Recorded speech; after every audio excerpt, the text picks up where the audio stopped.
Let's return to This Week in America. Here's your host, Rick Bratton.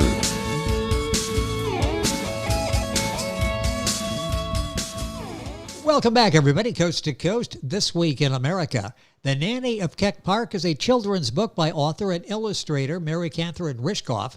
It tells the story of the Nanny of Keck Park, a hearty, gray-haired, twinkle-eyed woman. The nanny is a constant figure going about in the park. She roams the park doing charitable deeds to people she encounters. The nanny has a special bag, a sort of magical bag that contains various kinds of surprises. As the narrative progresses, the readers realize that the elderly woman has a special power. The Nanny of Keck Park is a delightful read with funny illustrations. It tells about generosity, caring for other people. A recommended book for children and those who want to revisit their childhood innocence. Mary Catherine Rishcoff lives in Allentown, Pennsylvania. She writes short books for children and, aside from being an author, also a talented illustrator. She is a graduate of the College of Misericordia. She with a Bachelor of Science degree in chemistry. Mary Catherine Rishcoff, author, illustrator, our guest on the program. Mary Catherine, welcome to the program. Thank you, Rick. How badly did I mispronounce the name of your college? We have to get that right or they'll take your degree back. How do you pronounce the name of the college?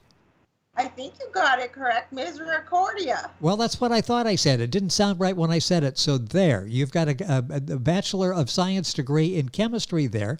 And I'm going to ask you, with that, the background that you had, what was the inspiration to write children's books? Where did this whole concept come from?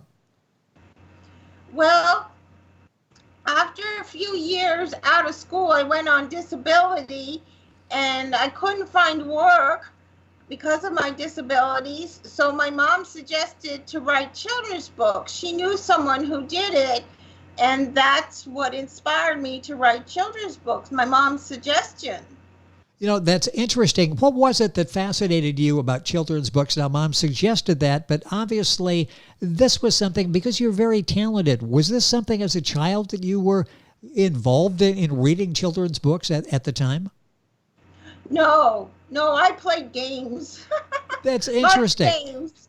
It's interesting. I thought maybe you were inspired by somebody as you grew up writing because you do such an excellent job in writing. And this book is fascinating. I guess that this goes back to your childhood. This is a real park, and you spent a good part of your youth at Keck Park, didn't you? No, mostly my adult years. I lived in St. Mary's in my youth, and my 21 or so on up, I was in Keck Park. There was baseball, basketball, board games, friends. It was a very busy park. And an inspiration for the book by Mary Catherine Rishcoff, The Nanny of Keck Park. You wrote the book and illustrated the book. Let's talk about that. You find people that write, they find somebody else to illustrate or vice versa. You did both. How challenging was that? Or maybe it wasn't challenging at all because you knew the vision you wanted to have in your illustrations. It was challenging. I had to spend much time on the thought of the book, how I wanted it to be, and the actual drawing and illustrating, that was a challenge. But being that it was children's book, it could be childlike, the drawings, so that made it easier on me. I didn't have to be an expert artist. Had you ever done any drawing before, or is this the first time you've done something at this level? No, I would draw in Keck Park and sometimes other parks. I would sit and draw trees and swings and basketball courts and that kind of nature scenes, but I never did a project like drawing for a book. What is it like when you do that? You write the words and then you try to illustrate to complement that. So often you see illustrations that take away from the actual message, the text, the words of the book. It complements, in your case, in what you're doing. How difficult a process is that to write the words and then just find the right illustration that will amplify, will complement what you've written? It's time consuming. Yes. I need to ponder it and think about it and get ideas floating in my head. That's what happens. They float in my head. The book we're talking about by our guest on the program, Mary Catherine Rishcoff, she is the author and the illustrator of the book, The Nanny of Keck Park. You decided to self-publish the book. Why did you make that decision to self-publish? That was an easy choice. It would cost me more money to try and get with a traditional publisher off the bat than it would cost to go through self-publishing. So it was convenient. And it offered what I was looking for, and the end product, after I did it, was very nicely done. I was happy, and so I thought, why not get some help? And you turn to Reader's Magnet, and you'll find the book available, by the way, at readersmagnet.com in their bookstore. If you go to our website, thisweekinamerica.us, you can link on directly and get information.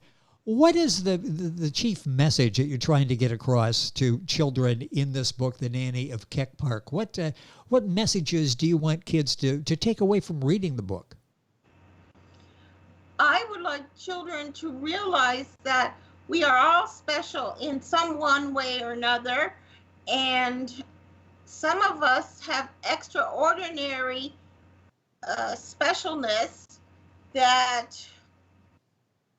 will benefit from, and so it's a good thing that when we have the specialness that we continue it and share. With us on the program is Mary Catherine Rishcoff. The book is The Nanny of Keck Park. She did the story. She did the illustrations. Yes, a very talented lady. And you mentioned the inspiration, your mom. Talk about that. Your first thoughts when she said you should write a children's book, and how you look back at it now, because it was a stroke of genius on your mother's part to inspire you. Talk about that and your first thoughts when she suggested you write a children's book. I thought it was great. I was all for it. And you jumped in and you did it so well. Were there other people that were sources of encouragement as you're writing the book? Most especially my sister, Kathy A.R. Eric. She helped me get started with tools like a laptop, a cell phone, support like psychological support. You can do it, that kind of thing. And then my family, of course, I shared my books with them, and they would give me feedback on them. And of course, some friends also would give me feedback. We would talk about them, what they thought. And it's receiving excellent reviews.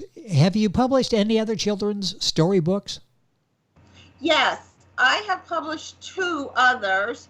One is called The Treetop, the Wind, and the Balloon, and I have published that with Ex Libris, and another called The Two Shining Families, which I published with Author House. Are you working on books now? Any new books you're working on? Yes, I'm doing a storybook on parakeets, and the title is a surprise. I like that. The books now, is that a book geared for children as well, or is it almost sounds like it could be an adult? Yes. Children and adults could read it too. It's a little older children, but it's still for children. You do such an excellent job in writing. Have you thought about doing other genres other than just children's book? And you're getting a little bit older in the other book you just mentioned. Any other books that you'd like to write in any other categories? Yes, I'm thinking maybe I'll do a short cookbook, because cooking is one of my hobbies and pleasures. And I'm thinking maybe to do a short poetry book, because I used to write poetry. I used to enjoy doing that.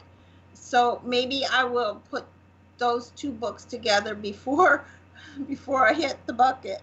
Well, you got plenty of time to do that. So just keep writing, and people will keep enjoying the books. Mary Catherine Rishcoff with us on the program. If you're Googling that, it's Rishcoff. She does the stories and the illustrations, The Nanny of Keck Park.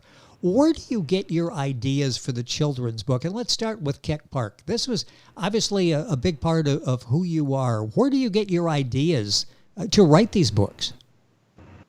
Well, as far as the Nanny of Keck Park, uh, there were three places I got that idea from. From playing in the park itself, I really enjoyed it and I wanted to honor the park. And then the second was when I lived in St. Mary's, the neighbor, husband and wife, used to give my brothers and sisters and I caramels. And that was really a delightful treat and pleasure. Oh, yes. And then I was drawing one day in the park, and I said I wanted to draw what I thought would be a nice looking lady, and I drew the nanny. And I said, oh, this looks like a nanny. So why don't I write and put them all together and write a book? So essentially, I get my ideas from personal experiences, family and friends, plus a look around and conversation. Sometimes when you have conversations, my thoughts click on a book. So That's it. well, that's interesting because a lot of what you end up maybe writing about or characters you shape are observational. So you do a lot of looking around. You're one of those in a crowd. You're watching people and maybe trying to get some story ideas, some character background when you're out in public like that. No, I don't watch people. I interact with them. Oh, now that's good. That's good.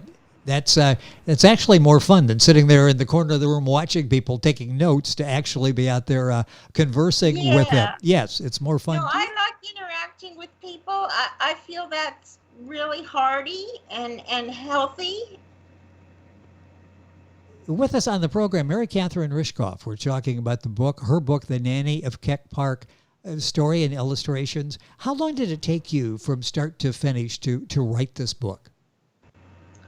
Oh, The Nanny of Keck Park. I would say it took me 2 months. Okay. That's it must Because, have been a fun project. I had all the fundamentals in my head already. I just had to sit down and do the work. Ah, yes. That's interesting. It seems like maybe a short time, except that you were ready to go and inspired to write this. What kind of feedback are you getting? The people who have read it, I've read reviews, and they're excellent reviews. The people that contact you, the family, friends that have read the book, what kind of feedback are you getting from the book? Well, actually, I can't get any at this time because it just got published November 19th, and I don't have my copies yet to pass out, so I'm not really getting any feedback on that. But when I did share the original stories with my sisters, they loved it. They thought it was very fine. Well, those that have read it have been very impressed. And talk about hot off the press. This really is hot off the press, isn't it? Yes. So you've not had a chance to see the book yet? No. Ooh. Not published, no. What's that going to feel like when you have your book the book that you wrote, the book that you illustrated, in your hands for the first time? What kind of feeling is that like, do you think? I think I'll be very excited and pleased. Yes, a big smile on your face as you're saying Yes. all of your work that goes into that. You mentioned That's before right. working with Reader's Magnet side by side with them on writing and publishing The Nanny of Keck Park. What's that been like working with Reader's Magnet? It's been a pleasure. Florine Belfort is just fantastic. She's so helpful and cooperative and professional and friendly. I really enjoy her. And Amy Baz is just like Florine. So I say this is a great bunch of people there. They've been really good to me. They supported me in other marketing projects, and they had a contest and they encouraged me in that. So I've enjoyed working with those people, Reader's Magnet. What has a couple minutes left here? I'm just curious, what has this experience been like for you in writing books, in this particular book, The Nanny of Keck Park, coming up with the concept, writing the book, illustrating, it's out there in the public now. What has this been like? What are your thoughts when you look back and go, wow, this has been a real ride? It been fun for you? Yes, It is fun for me. It's something I like doing. I enjoy it. It just seems to come natural to me anymore. Well, I've written many, many stories, and making them into the books is just the next step. and you mentioned poetry at one time. Do you still write poetry? No, not recently. Mostly I write about children's books, but I did write, the last poem I wrote was about we had a gas explosion on the corner where I live. It wiped out several houses, and I did write a poem about that, and it was well received by the people where I live. Well, a very talented lady as a writer and an illustrator, Mary Catherine Rishcoff. That's Rishcoff. The book is The Nanny of Keck Park. You'll find it at readersmagnet.com. You go to our website, thisweekinamerica.us, and link on as well. Mary Catherine, it's been a pleasure having you on the program. The moral of the story is listen to what your mother says. She had expert advice in telling you that you should be writing children's books. You do such a nice job of that. Thank you so much for being with us on the program. Thank you, Rick. You take care. Happy holiday. Thank you, and same to you. Mary Catherine Rishcoff. The book is The Nanny of Keck Park. Information on our website, thisweekinamerica.us. Back on today's program after these messages. This Week in America is online. You can visit our website, thisweekinamerica.us. Scott Pinkerton, associate producer of This Week in America. Jay Anderson, segment producer. Ben Watson, webmaster. Otto Bechet, director of engineering and TV production. This Week in America produced and is a trademark of Blue Funk Broadcasting, LLC. For information on all of our guests and to listen to this week's show, our website again at thisweekinamerica.us. And I'm Sean Bratton, executive producer of This Week in America.